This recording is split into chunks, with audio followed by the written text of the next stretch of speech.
Space sector को private कंपनियों के लिए खोलने के बाद केंद्र सरकार ने भारतीय रेलवे को भी निजी हाथों में सौंपने का फैसला किया है। देश में पहली बार खुल के रेलवे के निजीकरण का फैसला लिया गया है। मोदी सरकार ने 109 रूट्स पर 151 प्राइवेट पैसेंजर ट्रेन चलाने के लिए प्राइवेट कंपनियों से प्रपोजल मांगा है, उन्हें न्यौता दिया है। भारतीय रेलवे का ये प्रोजेक्ट 35 साल के लिए है। रेलवे को इससे 30,000 करोड़ रुपए के इन्वेस्टमेंट की उम्मीद है। प्राइवेट पार्टीज को एनर्जी और हॉलेज चार्ज खपत के हिसाब से देना होगा। हॉलेज चार्ज का मतलब ये है कि वो पैसा जो प्राइवेट पार्टी को प्रति किलोमीटर के आधार पर रेलवे के जो रिसोर्सेज है, जैसे पटरी, स्टेशन वगैरह, उनको इस्तेमाल करने के लिए देना होगा। इन सभी ट्रेनों को भारतीय रेलवे के ड्राइवर और गार्ड ऑपरेट करेंगे। प्राइवेट पार्टीज ही इन ट्रेनों के फाइनेंस, खरीद, संचालन और रखरखाव की जिम्मेदारी उठाएंगी। 109 रूट्स पर चलने वाली इन सभी ट्रेनों में कम से कम 16 कोच होंगे। इनकी अधिकतम रफ्तार 160 किलोमीटर प्रति घंटा होगी। रेलवे के निजीकरण के पीछे का मकसद बताते हुए सरकार का कहना है कि इससे रेल के रखरखाव की लागत कम होगी, कम ट्रांजिट टाइम के साथ साथ नई टेक्निक का विकास होगा और दुनिया वर्ल्ड स्टैंडर्ड रेल सफर का अनुभव मिलेगा। नई नौकरियां भी पैदा होंगी। 14 अप्रैल 1853 में मुंबई से ठाणे के बीच 34 किलोमीटर के रूट पर भारत में पहली ट्रेन चली थी, जैसा हम में से बहुत से लोग जानते हैं।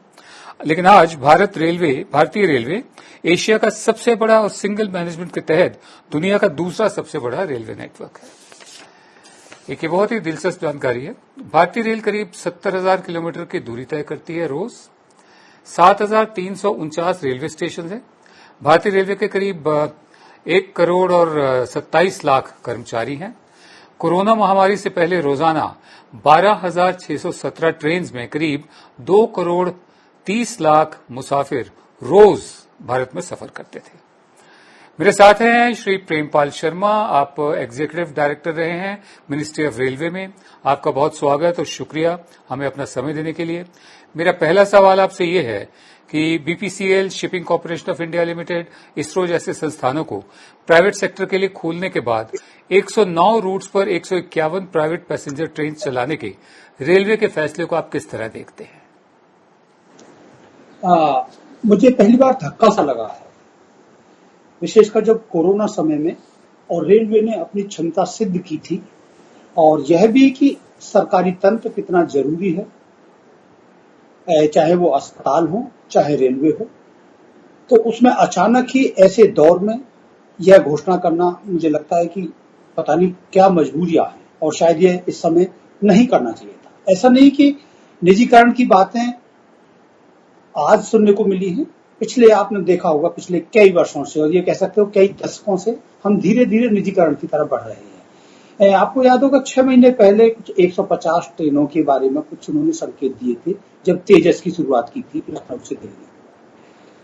वंदे भारत भी उसी उसमें था। लेकिन फिलहाल कोरोना के समय में मुझे एक रेल कर्मी के नाते और एक आम नागरिक के नाते और देश में जिस व्यवस्था के लिए हमने 5,000 ट्रेनें चलाई मजदूरों के लिए, एक बार फिर से लगा कि काश रेल और मजबूत हो भविष्य में, यानी सरकारी तंत्र और मजबूत हो तो कितना अच्छा रहे।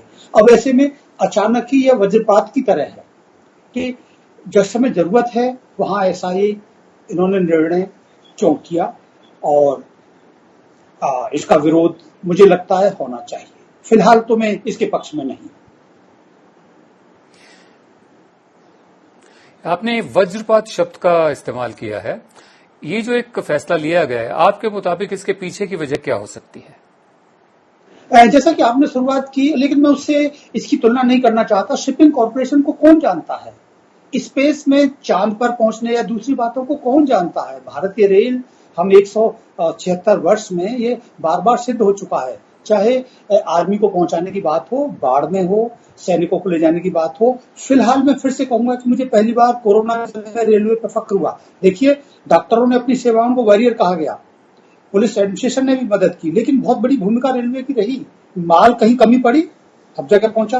और जिस समय ये बात हो रही थी कि श्रमिकों को सड़कों पर बिखर गए हैं और बसों से ले जाने की तैयारी हो रही थी, उस समय रेलवे तुरंत रातों रात आया। यह बात अलग है कि राज्य और उनका विवाद रहे, लेकिन रेलवे फिर आया और लगभग हमने 1 करोड़ लोगों को पहुंचाया। उनकी दुखी हुई, कुछ हमारी व्यवस्थागत कमजोरियां भी रही रेलवे को डाइवर्ट करने की, लेकिन बार बार ये सिद्ध हुआ कि काश हम रेलवे को थोड़ा और मजबूत कर पाए। तो मुझे लगता है कि अगर ऐसा इन्होंने निर्णय लिया है तो उसके पीछे इन्हें ये सिद्ध करना होगा कि हमें इसकी जरूरत क्यों है, इस व्यवस्था को और बेहतर, रेलवे को और मजबूत करने के लिए अगर ये कदम है, क्योंकि अभी इसके डिटेल्स सामने नहीं आए कि रेवेन्यू शेयरिंग का क्या मॉडल होगा, क्या सिर्फ ड्राइवर और गार्ड हमारे होने से वो रेल हमारी भारतीय रेल हो जाएगी। अगर सब कुछ वही है तो कहीं हम ईस्ट इंडिया कंपनी की तरफ तो नहीं जाने वाले।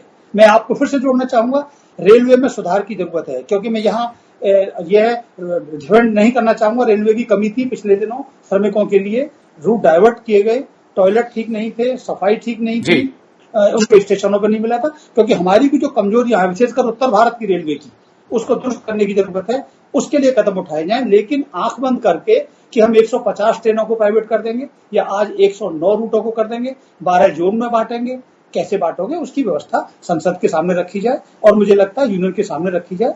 अभी आपको मैं शायद और जोड़ूं, पिछले दिनों लगातार इन्होंने 4 महीने पहले रेलवे के अंदर कुछ बुनियादी ढांचे में परिवर्तन किया था, बोर्ड मेंबर्स कम किए गए थे। मुझे लगता है वो अच्छा कदम था कि हैवी हेड को कम किया जाए, लेकिन उसमें कुछ विवाद भी थे कि कुछ सर्विसेज को कैसे जोड़ा जाए। तो इन सब के पीछे अगर कोई तर्क है तो सामने लाने की जरूरत है और यूनियन और हमारे उनके साथ में देश के सामने स्पष्ट करने की जरूरत है, मैं ये कहूँगा। जी, मैं आगे बढ़ता हूं। कांग्रेस सांसद राहुल गांधी ने रेलवे के निजीकरण के फैसले को लेकर ये कहा है कि रेल गरीबों की एकमात्र जीवन रेखा है, लाइफलाइन है और सरकार उनसे भी छीन रही है। सीपीएम ने भी सरकार के फैसले का विरोध किया है। प्राइवेट पार्टीज के हाथों में रेलवे को सौंपने की तैयारी मोदी सरकार ने पिछले साल शुरू कर दी थी। जैसे प्रेमपाल जी बता रहे हैं, पिछले साल 5 अक्टूबर को देश की पहली प्राइवेट ट्रेन तेजस एक्सप्रेस लॉन्च हुई थी। आईआरसीटीसी के बैनर तले प्राइवेट पब्लिक पार्टनरशिप के तहत दिल्ली, लखनऊ और मुंबई, अहमदाबाद के बीच इस ट्रेन को चलाया गया। तेजस की ही तर्ज पर उसके ही फेयर स्ट्रक्चर, किराए के जो ढांचा है उसके साथ भारत की तीसरी private AC train Kashi Mahakal express भी 20 फरवरी 2020 से लॉन्च हो गई थी। ये ट्रेन वाराणसी से इंदौर के बीच चलती है। तेजस में एसी चेयर कार का किराया करीब 1200 रुपए, एग्जीक्यूटिव चेयर कार का किराया करीब 2500 रुपए प्रति व्यक्ति रखा गया, प्रति सवारी रखा गया, जो कि डायनामिक प्राइसिंग के कारण कभी भी फ्लाइट के किराए जितना या उससे भी ज्यादा हो जाता है। तेजस एक्सप्रेस को पिछले साल अक्टूबर जब वो लॉन्च हुई थी और नवंबर के बीच में ही करीब 7 मिलियन यानी 70 लाख रुपए का फायदा हुआ था। लेकिन तेजस एक्सप्रेस की लॉन्चिंग के दिन रेलवे मजदूर यूनियन ने विरोध प्रदर्शन करते हुए ब्लैक डे मनाया था। जगह जगह प्रदर्शन भी हुए थे।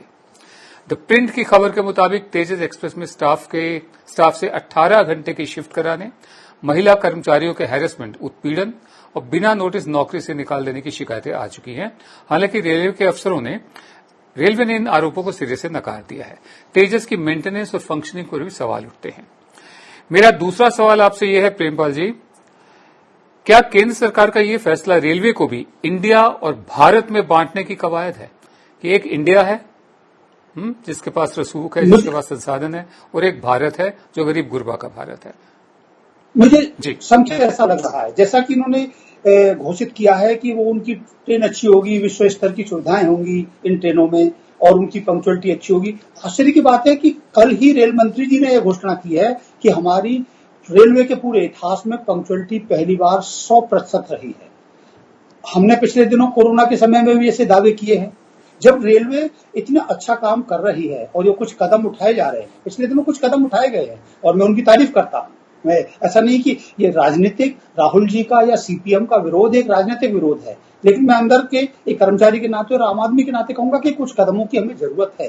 लेकिन ऐसा कदम इस रूप में उठाना, मुझे लगता है कि आपकी बात बिल्कुल सही है कि 2 भारत में बांटने वाला। हमारी पहली मजबूरी है कि हमारे पास करोड़ों लोग जा पाएं, उनको टिकट उपलब्ध हों, न कि ये कि उनको विश्व स्तरीय सुविधाएं हों। कुछ के लिए विश्व स्तरीय सुविधाएं होंगी और कुछ के लिए कुछ भी नहीं होगा। शायद ये मंजूर नहीं है और मुझे लगता नहीं कि ये सरकार इस कदम को आगे बढ़ाए। इसके रोकने की जरूरत है और शायद विपक्षी पार्टियां या यूनियन या रेल कर्मचारी मिलकर सामने आएंगे तो मुझे लगता है इनको रिव्यू करना पड़ेगा और सरकार को ऐसा संवेदनशील होने की जरूरत भी है। मैं एक बात और जोड़ना चाहूंगा कि पिछले दिनों इस समय तो निजीकरण के पीछे जैसे डॉक्टरों का निजी अस्पतालों ने एक्सप्लोइट करना शुरू किया देश भर में, और हमें सबक मिला कि अगर स्वास्थ्य सुविधाएं मजबूत हो तो कितनी जरूरत है। ऐसा ही एक उदाहरण मुझे शिक्षा का भी लगता है। स्वास्थ्य, शिक्षा, भारतीय रेल, ये ऐसे बुनियादी प्रश्न हैं कि जिनको सरकार के ढांचे के अंदर लाने की जरूरत है। सरकार कहीं भी प्राइवेटाइज करे, कुछ भी करे, देखिए यहां भी प्रश्न ये है कि दौड़ प्राइवेटाइजेशन की तरफ है, क्योंकि कहीं ना कहीं सरकार की कुछ बुनियादी कमजोरी होती है, लेकिन उस अक्षमता को दूर किया जाए, कमीशनबाजी दूर की जाए, रिश्वतखोरी बंद की जाए, और जो एक जातिवाद और इस किस्म के जो लफड़े होते हैं जिसमें सरकारी कर्मचारी अपनी चीजों को बहुत आराम से लेता है, सीकर मानते हुए लापरवाह होता है, मुझे लगता है कि उसको भी दंडित करने की जरूरत है। लेकिन उसको दंडित करने के चक्कर में आम जनता को आप दंडित न करें तो अच्छा रहेगा। जी, मैं आगे बढ़ता हूं। 1980 से 1990 तक ब्रिटेन में रेलवे के निजीकरण का फैसला लिया गया। ब्रिटेन में मार्गरेट थैचर तब प्रधानमंत्री थी और रेल का निजीकरण शुरू किया गया था। लेकिन अब ब्रिटेन में ये रेलवे का निजीकरण फेल होता दिख रहा है। अब वहां की बोरिस जॉनसन की अगुवाई वाली कंजर्वेटिव सरकार ने रेलवे को फिर से अपने हाथों में लेने का फैसला किया है। उसे रीनेशनलाइज या पार्शली नेशनलाइज करने का फैसला लिया है। इसी को देखते हुए मैनचेस्टर लिवरपूल की नॉर्दर्न रेल को सरकार अपने हाथों में ले चुकी है। बीती मार्च में ब्रिटेन सरकार ने 6 महीने के लिए सभी कमर्शियल फ्रेंचाइजीज को सस्पेंड करने का फैसला किया था। और पिछले ही साल ब्रिटेन में जनरल इलेक्शंस के प्रचार के दौरान लेबर पार्टी के नेता जेरेमी कॉर्बिन ने भी रेलवे को फिर से सरकार के अधीन लाने की बात कही थी, नेशनलाइज करने की बात की थी। दरअसल आरोप यह है कि ब्रिटेन में प्राइवेट पार्टियां यानी निजी पूंजीपतियों ने महंगा रेल किराया वसूल किया। किराया 3 गुना तक बढ़ा दिया गया, लेकिन कागजों में हमेशा घाटा दिखाते रहे।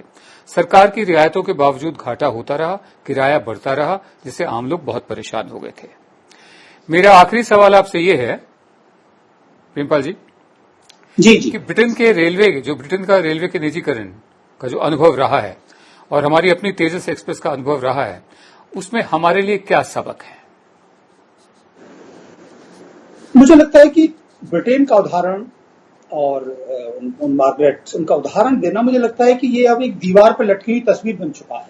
तब से बहुत पानी बह चुका है और बहुत सारे क्षेत्रों में सुधार भी हुआ है। मैं आपके इससे सहमत हूं कि रेलवे के प्राइवेटाइजेशन यूरोप में और ब्रिटेन में बहुत अच्छे नहीं रहे, निश्चित रूप से। लेकिन हमें अब प्रश्न यहां पर आता है कि हम इस बात का बार बार उदाहरण देने के बजाय रेलवे को और मजबूत कैसे किया जाए।